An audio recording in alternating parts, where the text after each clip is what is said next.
There are stories that are only told in hushed voices, tales whispered between neighbors in the dark, when the shadows grow longer and the wind carries forgotten secrets. In a small, remote village, hidden between rolling hills and dense forests, lived a young woman named Nadira.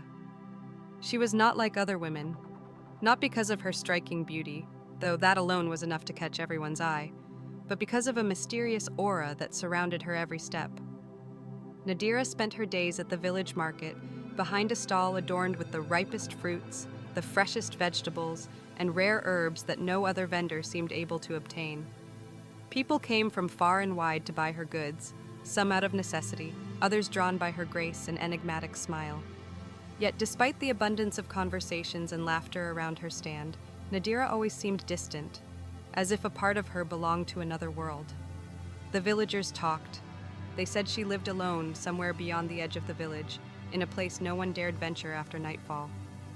It was whispered that her home was shrouded in mist, that no light ever shone from it, and that those few who had tried to find it became lost, unable to find their way back. These murmurs stirred both curiosity and fear. Why would such a gentle, beloved woman choose to live in isolation? Some said she was fleeing a painful past. Others were convinced she was hiding something darker.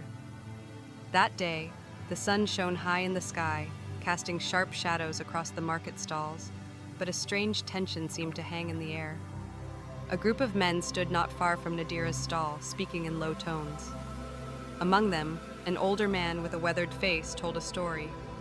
"It's not natural," he said, his voice trembling with a mix of fear and fascination.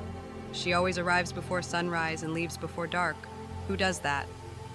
A younger man, clearly intrigued, added, "Maybe she's hiding something. Maybe she's not even human." The group burst into laughter, but it was laughter tinged with unease they would never admit. Nadira, just a few meters away, continued arranging her produce calmly, as if she hadn't heard a thing. But those who watched closely could see a shadow of sadness in her eyes, a fleeting glimmer that vanished just as quickly. Of course, she knew the rumors. She had always known. Still, she never let it show. She welcomed every customer with the same kindness, as if trying to prove there was nothing strange about her. And then there were the suitors. Nadira was never short of men eager to offer her their hearts. Each week, a new admirer would appear, bearing flowers or a gift, hoping to win her favor. But to each one, Nadira gave the same reply: a gentle smile, a sincere thank you, followed by a polite refusal. "Thank you, but I'm not ready," she always said. It left the men frustrated, but never angry. After all, it was hard to be upset with her. Still, some days, as her stall emptied and the sun began to set, Nadira would find herself gazing into the distance, toward the line where the sky met the hills. A deep loneliness lingered in her, though she always tried to hide it. For Nadira carried a burden no one could imagine. It wasn't just the isolation or the rumors that weighed on her, but something older, something she had never shared with anyone, and that something she knew would one day change her life and the life of the entire village. That day, a stranger arrived in the village. He was dressed simply, but carried a confident air that immediately drew attention. The sun cast a golden glow on the market cobblestones, and the man, named Tahir, moved with the curiosity of a traveler discovering a place for the first time. As he walked past the stalls, his attention was caught by a young woman with a gentle smile, busy serving a customer. His steps slowed, as if something about this woman compelled him to stop. Tahir watched for a moment, intrigued by Nadira's natural grace. Her smile seemed to hide stories no one could guess. When she briefly looked up, their eyes met, and he felt his heart quicken. Yet he was not the kind of man easily distracted by a mere encounter. So he waited, pretending to browse other stalls, until the moment presented itself. Finally, he approached her stall with a timidity he hadn't felt in years. "Hello?" he said, his voice slightly hesitant. Nadira looked up and offered him the same smile she gave to all her customers. "Hello, how can I help you?" Tahir searched for something to say, but the words escaped him. He simply bought a few fruits, though he didn't really need them. As he handed over the money, he heard himself say, "You have the finest fruits in the market, just as you are the most beautiful person here." A boldness he immediately regretted, expecting to be dismissed like all the others. But Nadira showed no sign of offense. She smiled slightly, barely perceptibly, and simply replied, "Thank you for the compliment." Nothing more. No promise, no invitation. Yet that was enough to spark a growing interest in Tahir. He left that day with a determination he hadn't anticipated. He would return. And he did return, again and again. Each morning, before the market grew crowded, Tahir would make a detour to Nadira's stall. Sometimes he bought something, sometimes he just spoke to her briefly. Every conversation, however ordinary, captivated him a little more. As for Nadira, she neither encouraged nor rejected his advances. She remained polite, smiling, but always distant, as if standing behind an invisible barrier no one could cross. One evening, as the market was emptying, Tahir noticed Nadira beginning to pack her goods. The twilight softened her features, and he found himself offering, "Let me walk you home. It's not safe to walk alone at night." Nadira hesitated, but eventually accepted, seeing the sincerity in his eyes. They walked together along a path lined with fields. Tahir tried to learn more about her, but Nadira remained vague. She answered kindly, yet revealed nothing of significance. As they neared a fork in the road, something shifted in the air. The breeze, once gentle, turned colder. The silence, once soothing, grew oppressive. Suddenly, Tahir felt a chill down his spine, as if an invisible hand had touched him. He turned around sharply, but there was nothing, just emptiness. Nadira, walking ahead, seemed not to notice. "Are you all right?" she asked calmly, turning to face him. But Tahir, unable to respond, felt panic rising within him. The instinct to flee seized him. I think I'll head back now," he stammered. Nadira looked at him, a hint of sadness in her eyes, but she didn't insist. "All right, take care," she said softly. Tahir nodded and walked away quickly, almost running. What he had felt haunted him, like a presence he couldn't explain. That night, he didn't sleep. The villagers' whispers about the mysterious Nadira resurfaced in his mind. But this time, they carried a new meaning. The next day, Tahir didn't return to the market, nor the day after. Nadira, though used to people coming and going in her life, felt a pang in her heart. But she knew this was only the beginning. The secret she carried would eventually be discovered one way or another. And perhaps when that day came, everything would change. The nights in the village of Kandara were almost unnaturally calm. Stars dotted the sky, and the whispers of the wind through the trees created a delicate symphony. Yet for Nadira, these quiet nights were far more than a peaceful backdrop. They were the moments when she could fully return to herself, away from the watchful eyes of the village.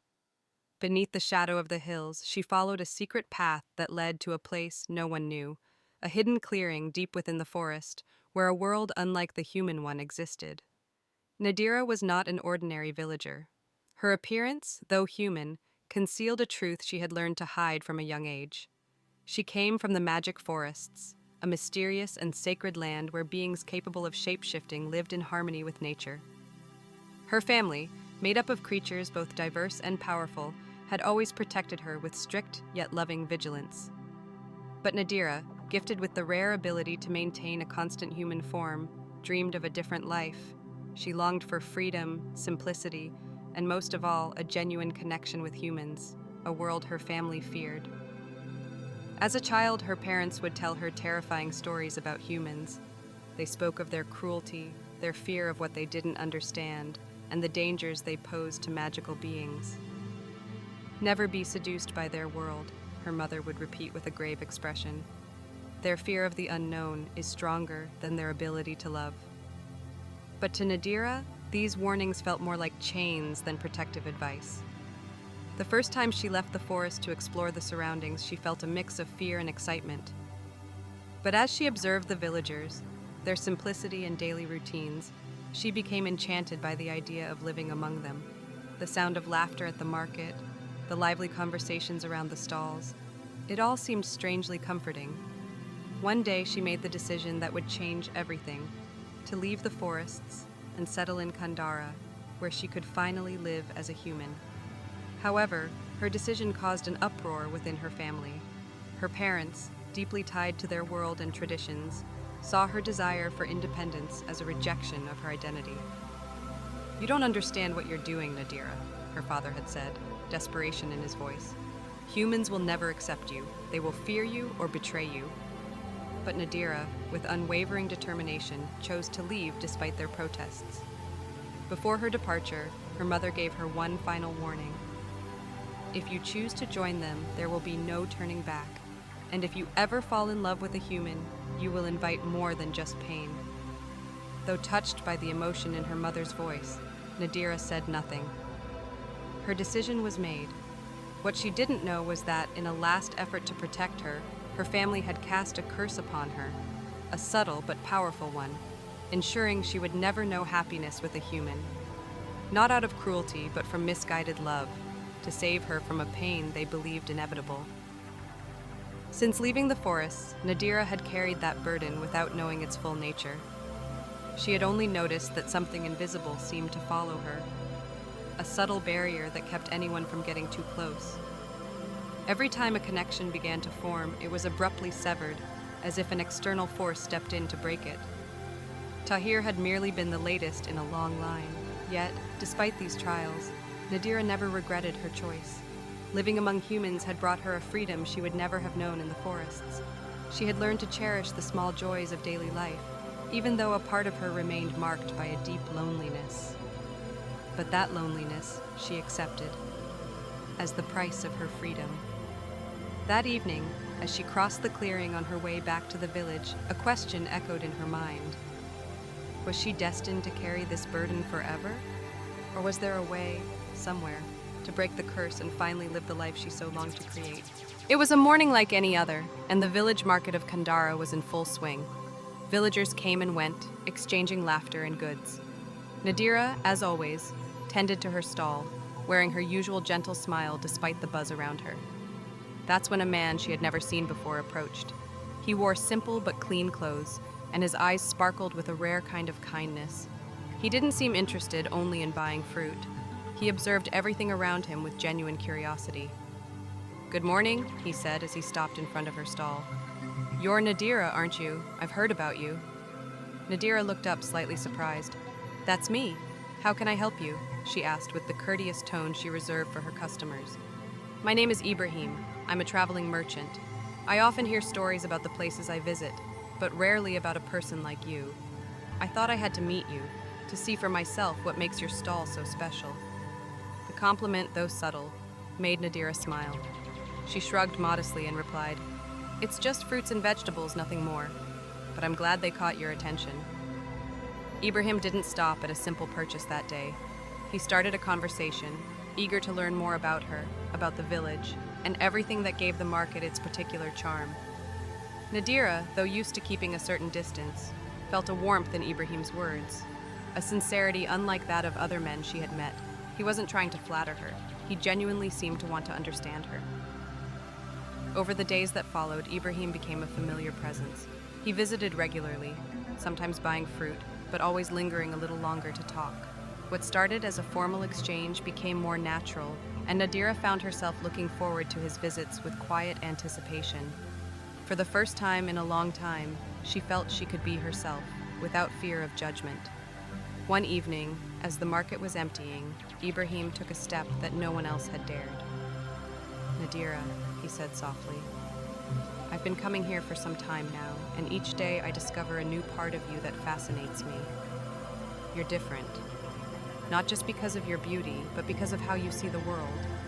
I'd like to get to know you better, if you'll let me." Caught off guard, Nadira felt her heart tighten. Ibrahim was different, that much was true. But she knew deep down that his kindness might not be enough to break the invisible barrier around her. "You're kind, Ibrahim, but there are things you don't know about me, things that could change everything."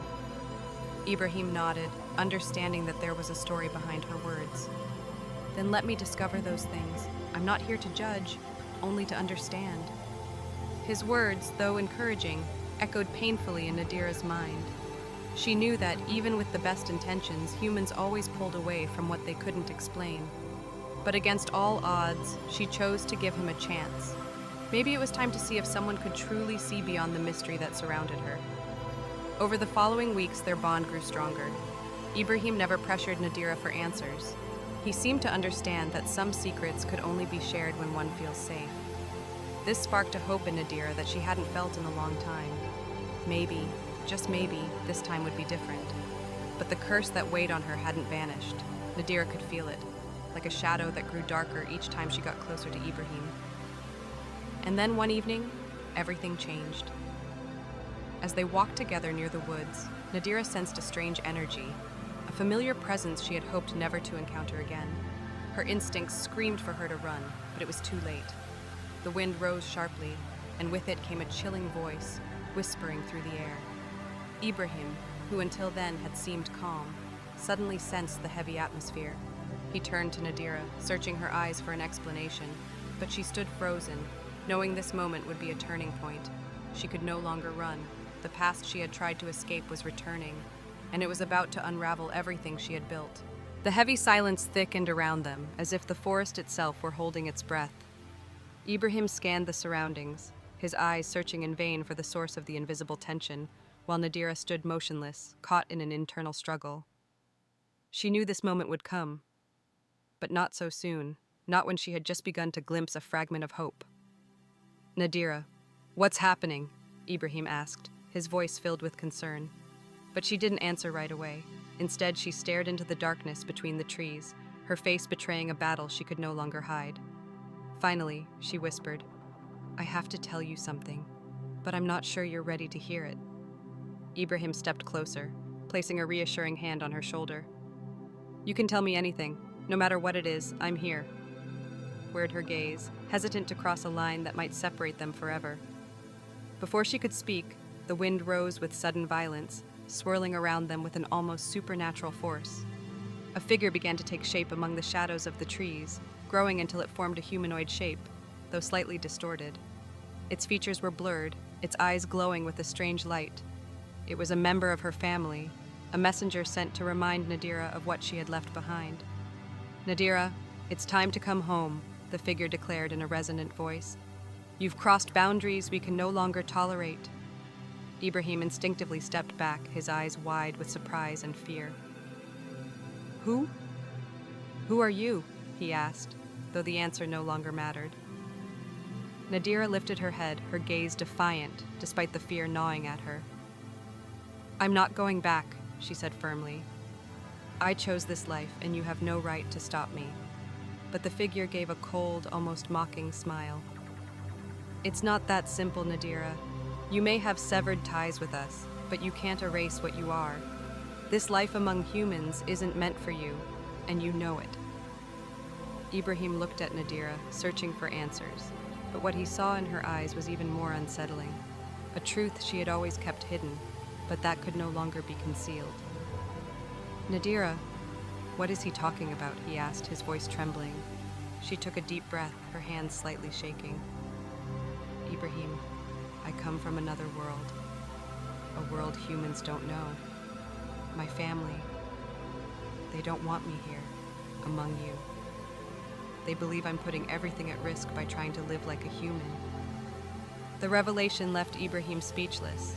He stared at Nadira, trying to make sense of it, but nothing in his mind seemed enough to grasp what he had just heard. Before he could ask more, the figure spoke again. "This bond you're trying to forge with this human is doomed to fail, Nadira. You are cursed, and everything you touch here will eventually fall apart." The mention of the curse made Nadira shiver. She had always known it existed, of course, but hearing it spoken aloud, like an irreversible sentence, made the weight she carried feel even heavier. Ibrahim, coming out of his shocked state, straightened up, a mix of fear and anger in his eyes. "Cursed? What does that mean?" Nadira hesitated, but it was too late to turn back. "When I left my family, they tried to protect me, or maybe punish me. They made sure I could never find happiness with a human. And until now, that's exactly what's happened." Ibrahim clenched his fists, struggling with his emotions. "And you didn't tell me? You thought I didn't deserve to know?" Nadira shook her head, tears welling in her eyes. "It wasn't to deceive you. I just wanted to believe, even for a moment, that things could be different." But the figure wasn't finished. "Ibrahim, you are not ready for this burden. Leave her before it destroys you." Those words, though threatening, seemed to ignite something in Ibrahim. He stared at the figure with unwavering determination. No, I won't abandon her, no matter what she is or what she carries. Nadira felt her heart tighten at his words, but a voice inside reminded her that the curse did not distinguish between good intentions and selfish acts. No matter what promises Ibrahim made, she knew their path would be filled with obstacles, and that the darkness surrounding her could still consume everything. But for now, in this suspended moment, she chose to believe in him, even if it meant risking everything. The days following that confrontation were marked by a strange calm, but also by an underlying tension, as if the stillness were only the prelude to an inevitable storm.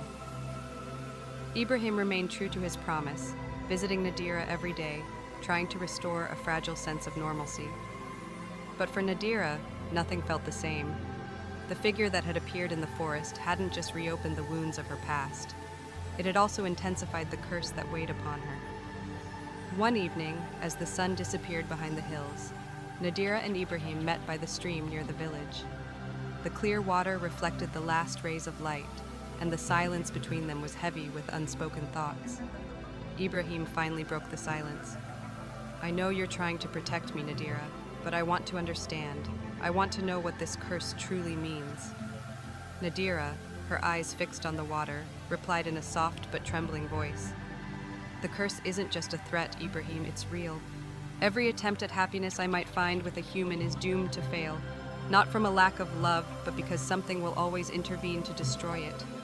She turned to him, tears threatening to fall. It's happened before you, and it will happen again. Ibrahim stepped closer, taking her hands in his. Maybe we can break this curse. There must be a way. Nothing is irreversible. His words, though full of hope, echoed in Nadira's heart like a promise too impossible to keep. She knew the forces at play went far beyond anything Ibrahim could imagine. The next day, something unexpected disrupted their routine. Villagers gathered in the square, murmuring about a traveling oracle who had been seen near the hills. This oracle, they said, could see beyond the visible, reveal hidden truths, and offer answers to the most complex questions. Determined to help Nadira, Ibrahim immediately suggested they go meet her.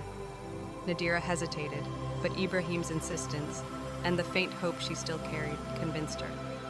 They found the oracle at nightfall, seated in a small tent adorned with ancient symbols. Upon their arrival, the oracle, a woman with features marked by age, but eyes glowing with an almost supernatural wisdom, invited them inside. She studied Nadira with an intensity that made her shiver, as if she could read her soul. You carry a heavy burden, young woman, the oracle said after a long silence. A curse woven into the threads of your fate, but even the darkest threads can be undone if the price is paid. Nadira stiffened at those words. What price? She asked, her voice barely audible. The oracle paused before replying. Freedom always has a cost. If you wish to break this curse, you will have to give up what you cherish most. Ibrahim, confused, interrupted. But there must be another way, a way to lift the curse without her having to sacrifice anything.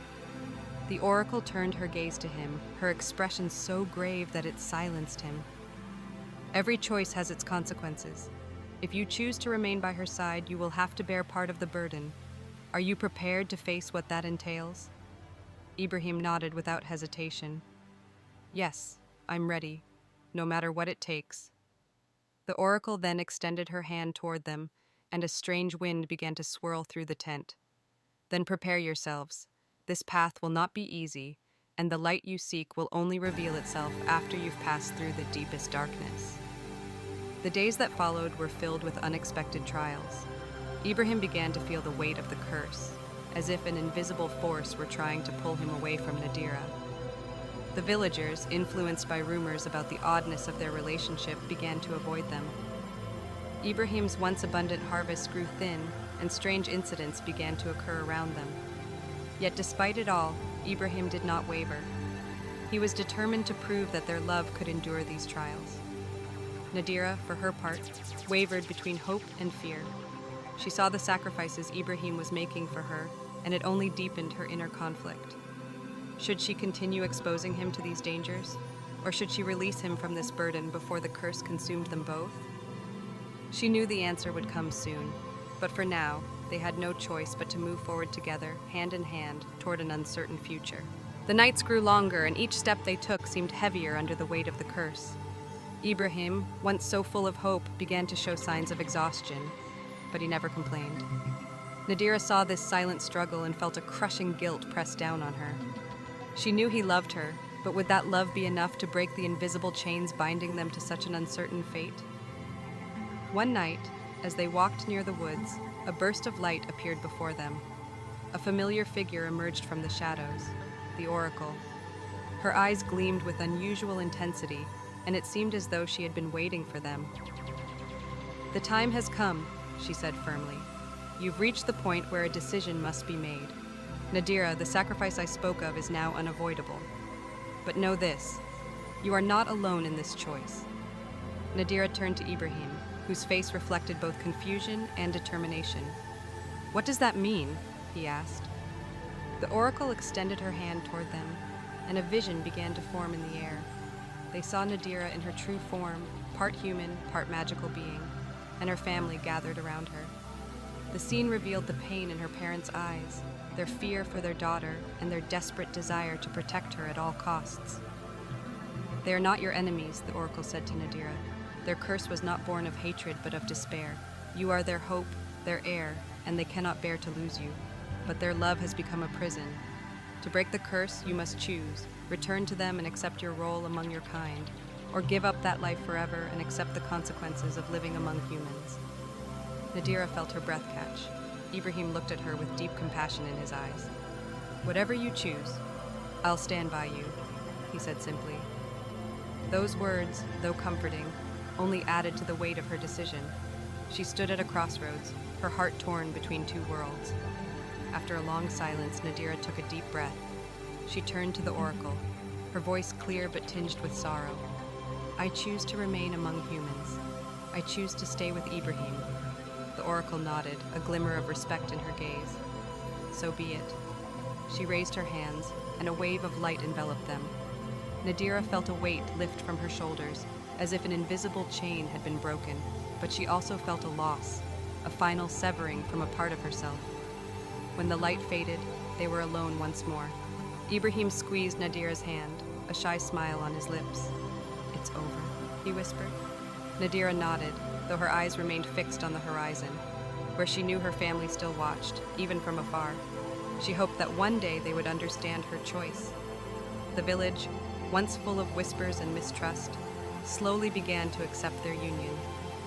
Ibrahim and Nadira worked together to rebuild what had been lost, finding a balance between their love and the challenges of everyday life. But Nadira knew she could never fully escape her past.